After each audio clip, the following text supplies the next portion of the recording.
بسم اللہ الرحمن الرحیم۔ السلام علیکم پیارے دوستو، کیا حال چال ہے؟ امید کرتا ہوں خیریت سے ہوں گے۔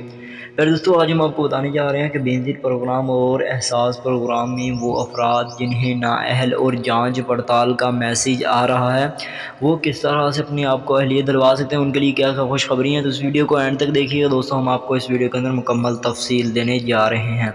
پیارے دوستو، سب سے پہلے بتاتا چلوں کہ بینظیر پروگرام میں جو نئی اپڈیٹ آئی ہے، اس کے چلتے شہباز شریف صاحب نے کافی دیر سے اعلان کیا تھا کہ وہ افراد جنہیں نااہلی جانچ پڑتال کا میسیج آ رہا ہے انہیں نہ صرف 786 سے جو 2000 ملنے والے ہیں وہ دیے جائیں، بلکہ اس کے ساتھ ساتھ انہیں 16,000 روپیہ بھی دیا جائے گا۔